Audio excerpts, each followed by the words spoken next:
بات اب آپ کو ہر شخص کی زبان پر یہ بات ہوتی تھی. ہر مسجد میں آپ کو 20-25 نمازی جن کے ماتھے پہ ذرا بڑا سا محراب ہوگا ضرور مل جائیں گے کہ وہ ہر کسی کو یہی سمجھا رہے ہوں کہ بھئی جہاد کا مطلب قتال نہیں ہوتا. اب آپ کو 2-4 بھی مشکل سے ملیں گے. اب پھر وہ سیڑھی اتاری جیش نے تو پھر اس پر آگے کہ نہیں جہاد کا معنی قتال ہوتا ہے. اس کی شرائط نہیں پائی جاتی. کتنی صدیاں امت کو اس بات پر دھوکہ دیا. یہ مسئلہ آ جائے گا انشاءاللہ. ہم نے صرف اتنا سوال ہر بندے کو سمجھا دیا کہ بھائی جو آدمی یہ بات کہے نا کہ شرائط نہیں پائی جاتی اس سے اتنا پوچھو کہ شرائط ہیں کیا. وہ اتنے لوگ پینچر ہوئے بیچارے.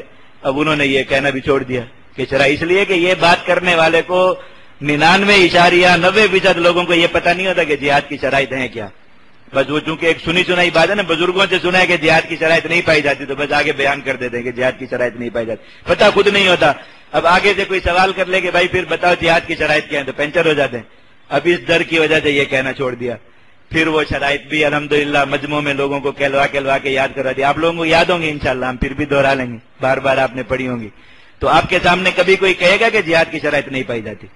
اب یہ سیڑھی بھی بیچارے بادل ناخواستہ اترے تو پھر یہ ہو گیا کہ جہاد کا وقت نہیں، مطلب بھی قتال ہی ہوگا.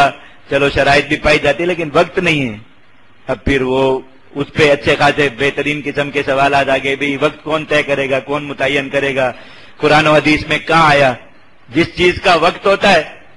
اللہ تعالیٰ نے نماز کے بارے میں خود فرمایا کہ نماز کا تعلق کس کے ساتھ ہے؟ وقت کے ساتھ. ان الصلاۃ کانت علی المؤمنین کتابا موقوتا.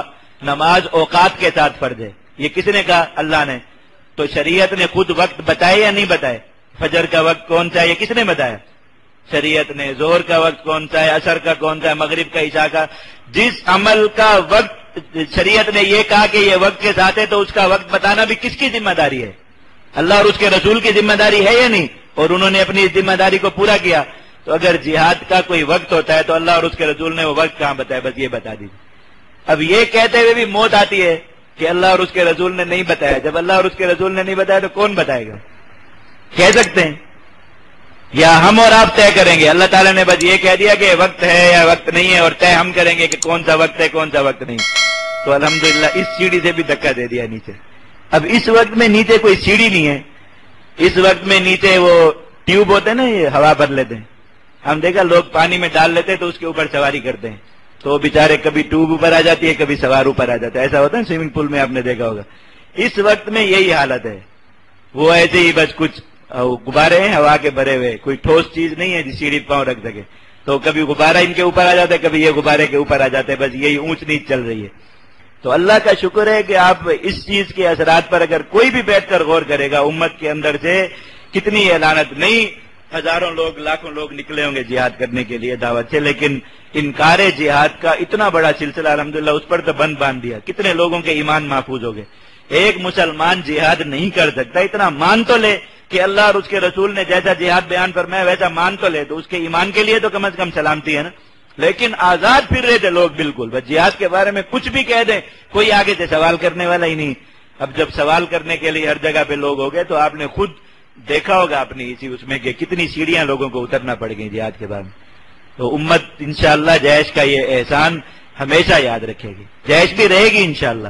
جیش کہیں نہیں جاتی اللہ کے فضل سے، لیکن نہ رہے اگر اللہ تعالیٰ قادر ہیں جس چیز کو جس وقت ختم کرنا چاہیں. اللہ تعالیٰ کی مشیت ہے، کسی کا کوئی ٹھیکہ تو نہیں ہے اللہ تعالیٰ کے ساتھ کہ جو چیز بنی ہے وہ ضرور باقی بھی رہے گی. لیکن انشاءاللہ یہ بات ضرور باقی رہے گی کہ جیش نے انکار جہاد کا فتنہ پھیلانے والوں کو سیڑھیوں سے اتار کر ٹیوبوں پہ چڑھا دیا تھا اور ان کے پاؤں کے نیچے زمین نہیں رہنے دی تھی. ان کے پاس کوئی ٹھوس بنیاد اور کوئی ٹھوس دلیل نہیں رہنے دی تھی. اور اس میں باقی سب چیزوں کے علاوہ جو بہت بڑا کردار ہے وہ یہ فتح الجواد کا اور یہ دورات تفسیر آیات الجہاد کے سلسلے کا.